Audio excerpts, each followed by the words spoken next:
everyone, and thank you for joining us on Her Review today, where we take a look at what made news over the week.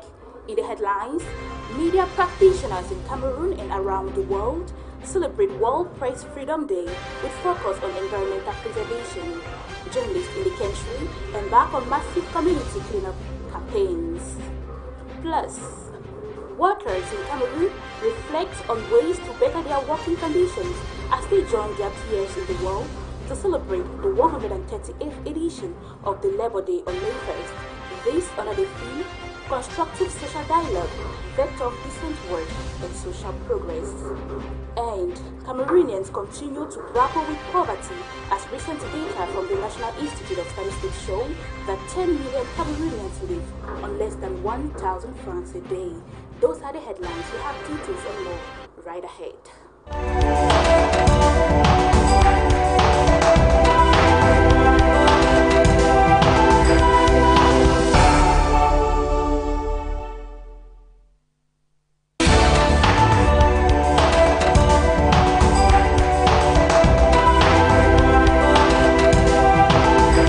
For choosing High Television to be informed.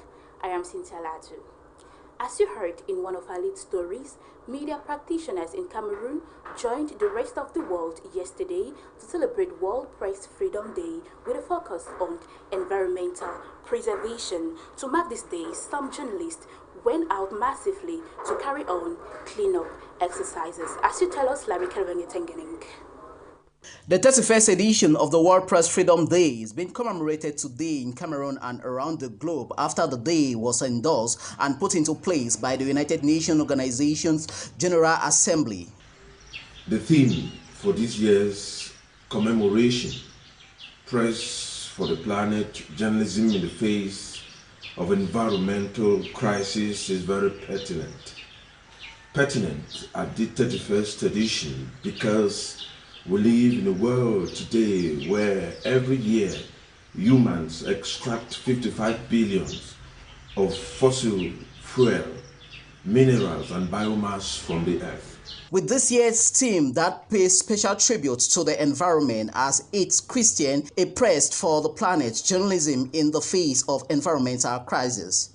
Over 1,600 acres of productive dry land will become a desert after each decade.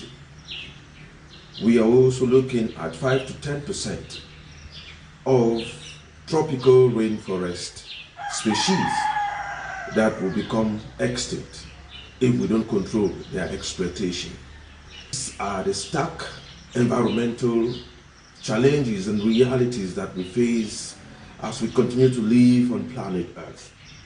With the Cameroonian media landscape where many describe it as quite unfavorable with the recent killings of Martinez Zogo, Anyande Nso, Samuel Wazizi and others, many media practitioners are therefore called upon to be resilient in the face of the storm. We understand the compelling threats that journalists go through in trying to unearth some of these illegal activities.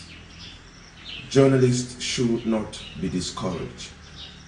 Journalists should continue to advocate a planet which is safer. With the 2024 edition of the World Press Freedom Day giving more relevance to the environment, both journalists and society actors are therefore reminded for the need to mitigate environmental polemics. Away from that, let's now talk about Labour Day celebration. Workers from all subdivisions of the Faculty Division turned out massively at the Mangal Williams Avenue in Limbe to mark this day. They reflected on the theme, Constructive Social Dialogue, Vector of Decent Work and Social Progress. Aïssa Mbengue reports.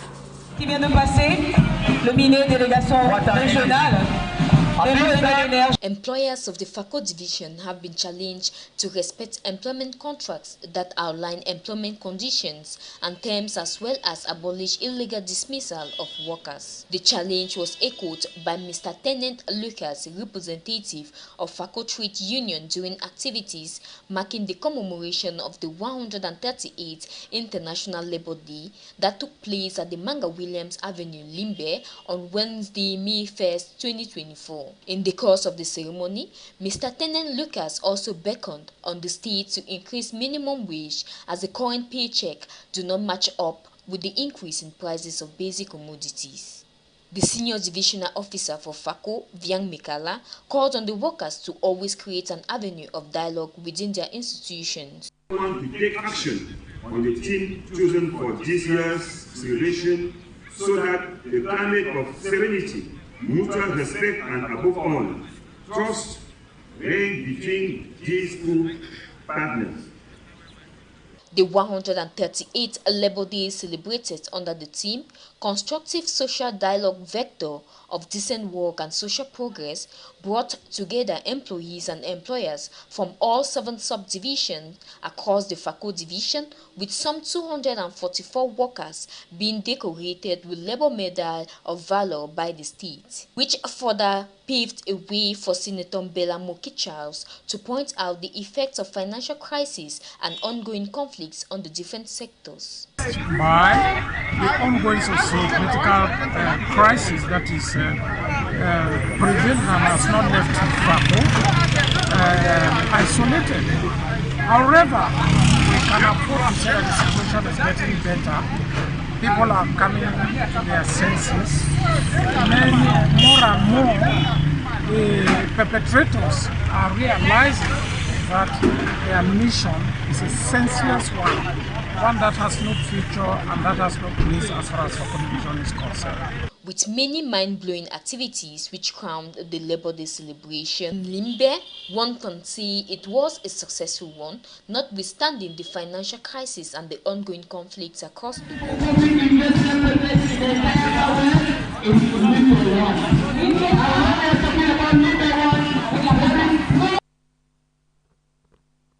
In the Northwest regions, workers were called upon to be resilient amid the challenges of the country. The call was made as the region commemorated the 138th edition of the International Labour Day, presided over by the governor of the region, Adolphe Lily Lafrique. Details with Larry Kelvin Etengening. The 138th edition of the International Workers' Day in Bamenda unfolded hitch-free as workers from the town all converged at the Bamenda Commercial Avenue Grandstand as they marched past under the watchful eyes of the governor, Adolphe Lily Lafrique. Thank you for us. I'd like to congratulate all the stakeholders for mobilizing themselves to celebrate today's year. Labour Day in the North region. I would like to applaud the mobilization of the population who came out peacefully despite the difficulties they are facing. Encouraging workers in the Northwest region, the top civil administrator on his part re-echoes on this year's theme of constructive social dialogue, vector of decent work and social progress. Social dialogue to enhance progress in work milieu is concerned. I reminded the stakeholders, the trade union leaders, and the workers, all the measures taken by His Excellency Paul Biya and his government to guarantee decent work, social dialogue, to enhance social progress in our country. The Bamenda City Mayor, on his part, congratulated his workers as they took the maximum numbers of medals that were awarded to meritorious workers in the region, while acknowledging the different challenges that they encounter on a daily basis. It's a day that I think in the city of Bamenda, the city council took the maximum quantity of medals available. And we had 40 medalists from the city council. So we are proud of what we've done and the recognition of our services. With frank talks from workers' syndicate leaders who highlight on their different plights at their different workplaces, while re-emphasizing the need for such polemics and thematic areas to be addressed adequately by the competent authority, not only in the Northwest region, but Cameroon at large. Let's now move over to Ndonga Mantung Division, where workers in this part of the country express the difficulties they face at their work site. This as they celebrated the Labor Day in Kambe. Let's listen to them through this report compiled by Alice Comedy here. The 138th edition of the International Labor Day was commemorated in Donga Mantum Division with enthusiasm this May 1, 2024. The ceremony was chaired by the Senior Divisional Officer for Donga Mantum Division. The pleasure is all mine to celebrate today, 1st of May, the 2024 edition of the International Labor Day here at Tanzania. Third Union official. Most of our preoccupations are real and benefit full attention from the government. According to the Divisional Delegate for Labor and Social Security of Donga Mantum Division, the secret to success is hard work. Success is hard work. We've worked hard to satisfy the working population and the employers. That Donga Mantum is a very peaceful place. It's a nice place. So amidst every difficulties that we have, we are still encouraged to come out and celebrate the International Labor Day. Because firstly, it's an International Labor Day. It's a day that workers are called upon to bring out their grievances to the public. Different trade union groups spells out some challenges they are going through. Workers are facing not only one problem, but they are facing lots of problems. They face Donga Mantum Division bypass. We had to centralize the activities of the we decided that the authority of Noah and Aku used to celebrate their own activities down there, try to save them from transportation. With the workers, there is one problem. The government actually did the best to increase the minimum wage, but some of the employers do not want to apply that. They want to use the old rate, which is very bad. That is why we are calling on those particular employers to either follow the law or follow them like a trade. By looking forward for next year's celebration, it is hoped that the challenges put through by these workers are going to be looked into. D'être conscient du travail qu'on doit faire dans le pays en général. Still in the Northwest region, but this time around in Menchum Division, the SDO Abdullahi Aliu hailed workers for their commitment as they celebrated the International Labor Day in Womb. He further charged them to be optimistic as better days lie ahead. However, trade union leaders took to the restroom to ask for better wages and working conditions. Let's now take a listen to the SD of Menchum in the following excerpt of an interview selected to us by our newsroom.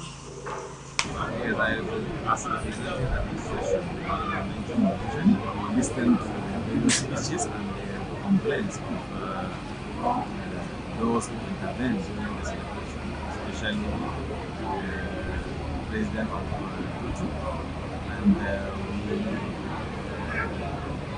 we remind them on all the efforts that administration or government have been taken to consider youth, consider women, consider all the workers in their various domains. As far as their salary is concerned, as far as their right is concerned. So government is aware of all the situation, and that's why there are some labels. For example, the Director of Labor, the Director of Organization, in order for them to focus on some of the worries that highlight during that celebration, as far as activities in the council concerned, and as far as activities in other private sectors.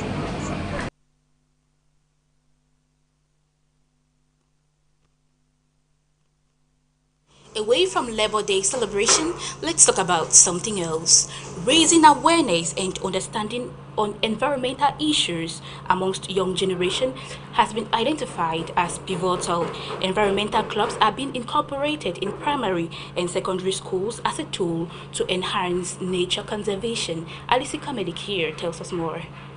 consumed and reduced, greater environmental sensitivity is necessary and crucial. Environmentalists have to face the challenge of educating the public about the problems facing the world, raising awareness of environmental issues and creating an understanding of them due to the imperative need for change is pivotal in the life of the young ones. The long-term solution to environmental problem is environmental education to young people who are still searching for the ideals and principles they wish to follow in their lives. That notwithstanding, in recent times, there have been several remarkable efforts to promote environmental studies at primary and secondary schools. Environmental clubs have been incorporated into all the schools, and the pupils and students are usually taken to the field to see what is being taught in their various clubs. Raising awareness among the younger generation about the importance of protecting nature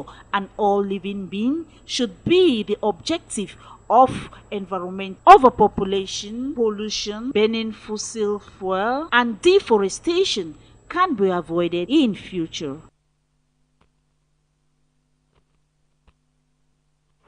Over the week, the first plenary session dedicated to the examination of administrative stores management account for the 2023 concluded in Muyoka.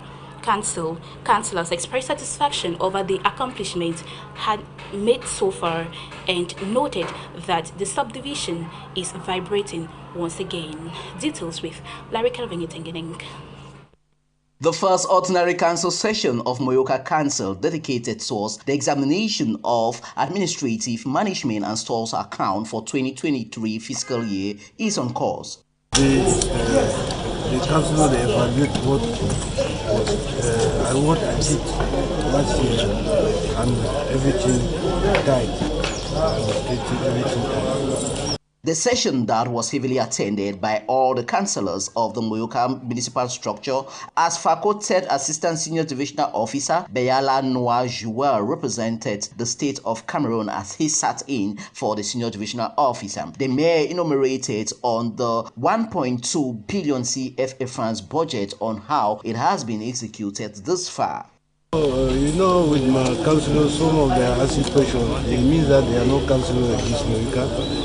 Because it's the mayor who have to ask councillor what is happening in your village or what is happening in your quarter, so that you explain to the mayor. It's not the mayor that you will send to the field, because all the areas are being represented. With a 70.6% execution rate realized by the said council, Muyoka inhabitants are enthusiastic towards the diverse engagement taken by the Muyoka municipal outlet, as she remains enthusiastic and optimistic in affirming and attaining all her set goals.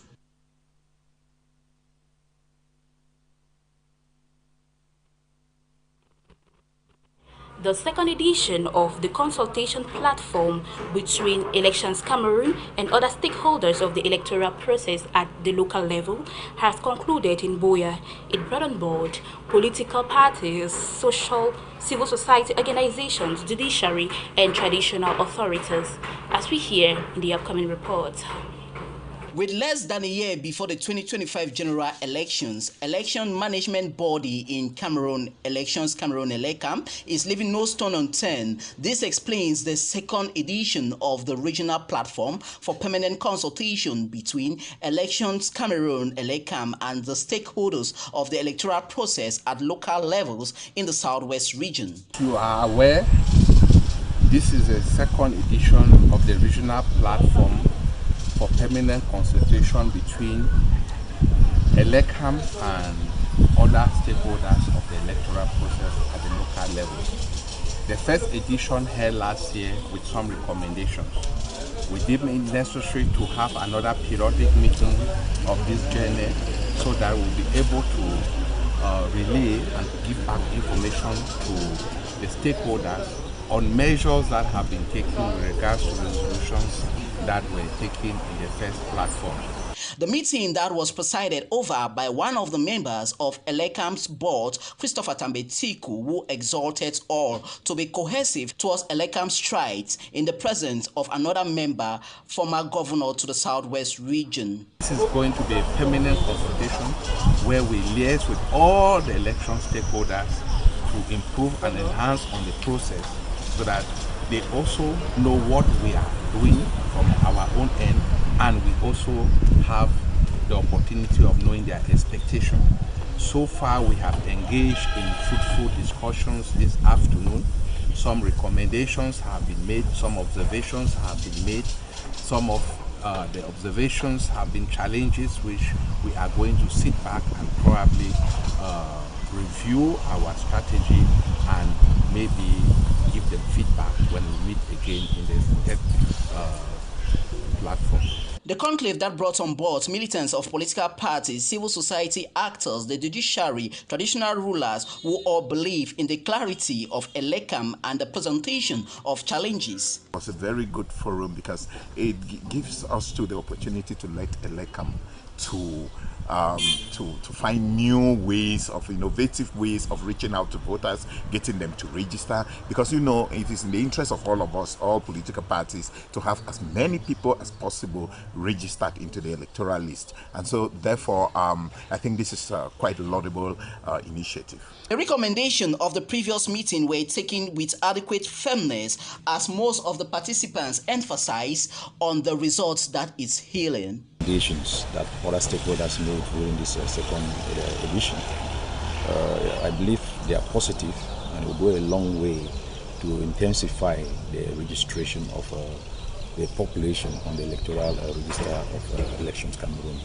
in relation to the upcoming elections in 2025. The resolutions for the first edition, many were taken into consideration, and we believe and pray that what we have proposed or recommended to this electoral body should go a long way to promote a peaceful and inclusive elections. Aside from the different fruitfulness of civil reawakening from Cameroonians who are turning out massively for voters registration, Elecam remained focused and objective in bringing transparent, free and fair elections come 2025.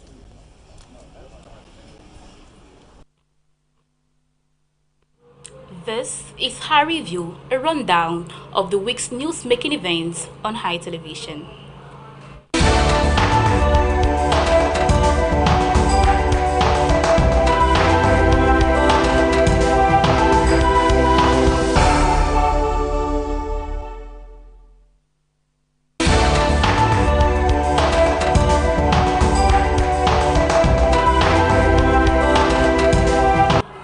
The chairperson of the SDF party, Honorable Joshua Osei, has emphasized that only his party can put a stop to the 8-year-long armed conflict in the two English-speaking regions of the country.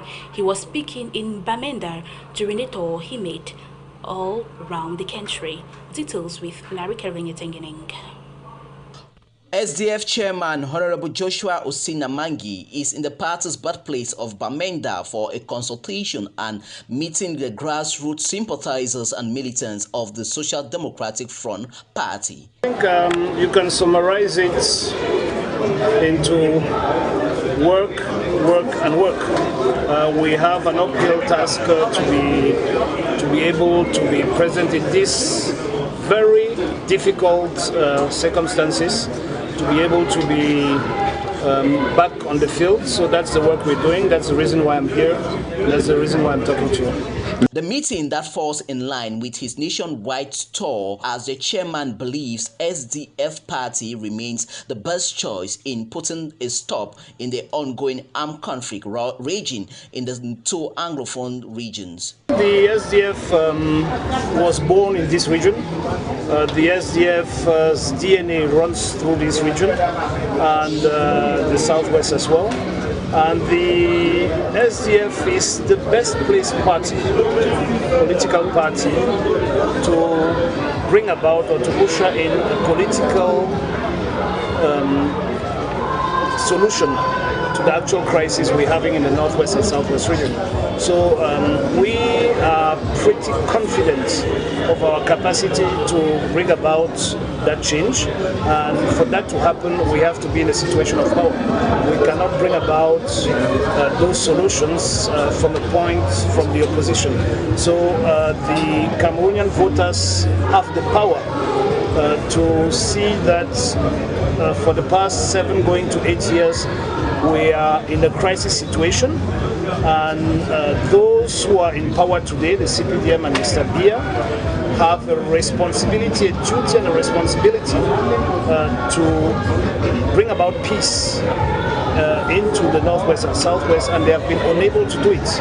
We are saying that we are able to do it. Aside from the current issues plaguing the Southwest and Northwest region, he equally called on massive voters registration on Elecam's register for all and to ensure that they cast their votes come 2025 general elections. You become a citizen once you are registered to vote, and not before. And it is rather unfortunate that many Cameroonians allow others to decide on their future. Every Cameroonian should decide on his or her future, and the only way you can do that is by voting, or at least being registered and then refuse to go and vote, because that's a vote too. What is happening today is simply unimaginable, that people have the strongest power anyone can desire to be able to influence their future and that of their children, and they just let it go.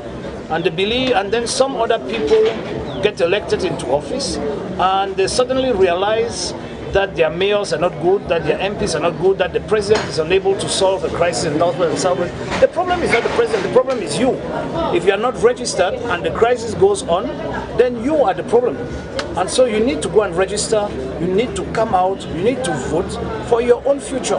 With diverse discussions and topics discussed with the different attendees, SDF chairman continued with his nationwide tour as he has been to the far north, Adamawa, southwest regions and other regions of the Republic, as the Socialist Party believes in the political reawakening of the country for a better and prosperous Cameroon.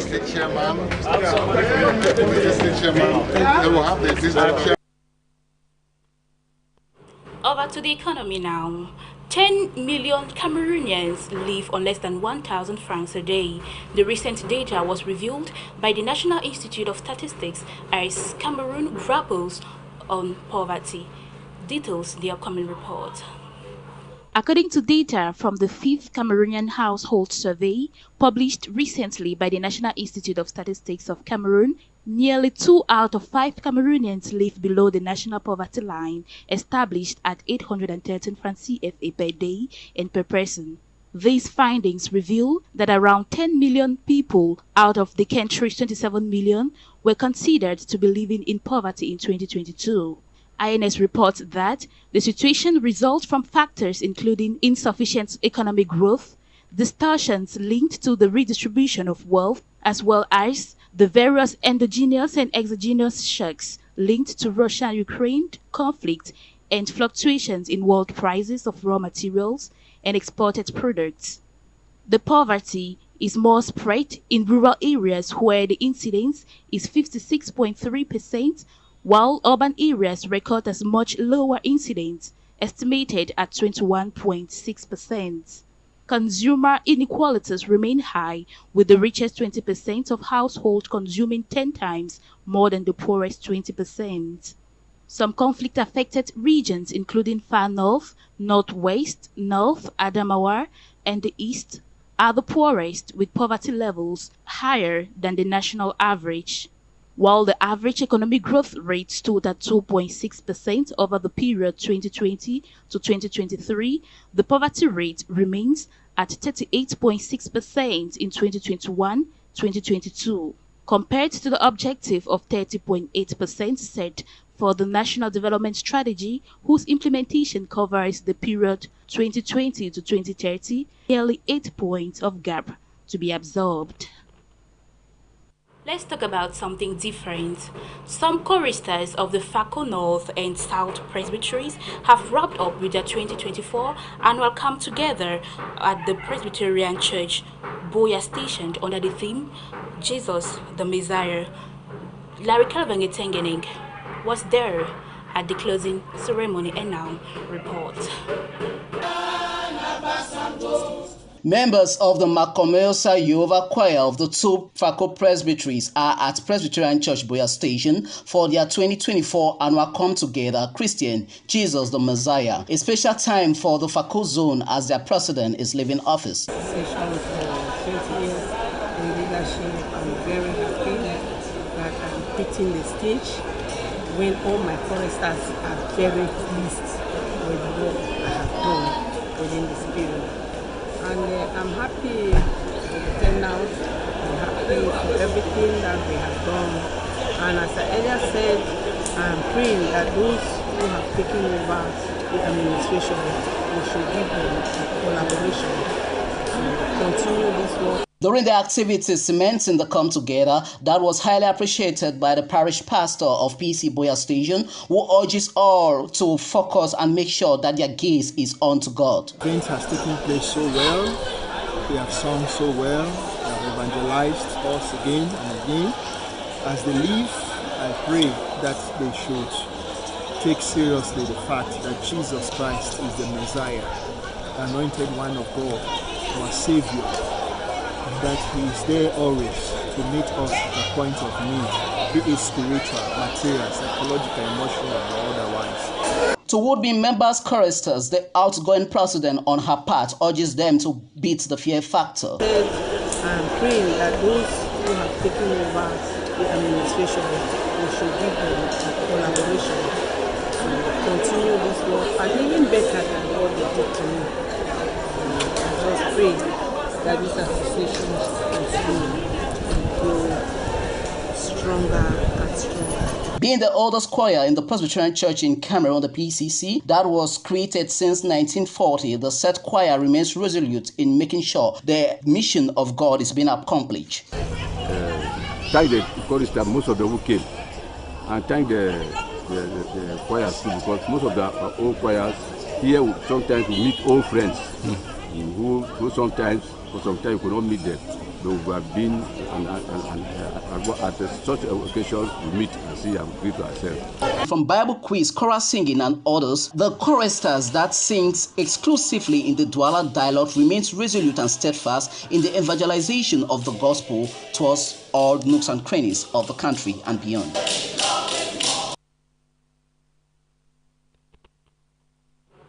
We now talk about sport in this edition of Her Review.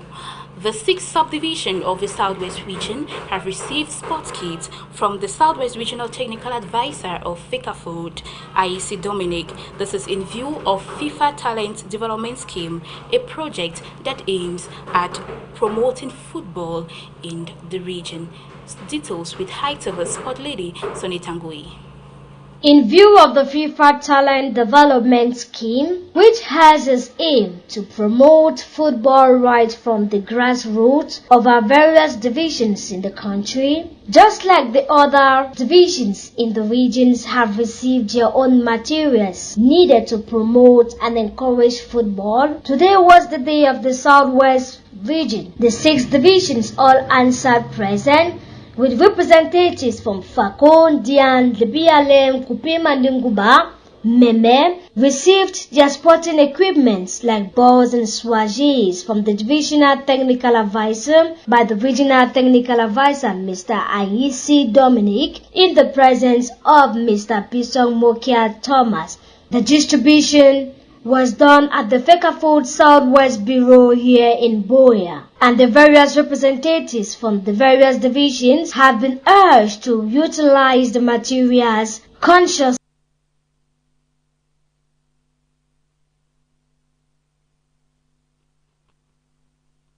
It is here that we draw the curtains on Her Review today. I've been Cynthia Latter. Many thanks for watching. Until we meet again next week at the same time, do have a blessed week on the company of programs of High Television.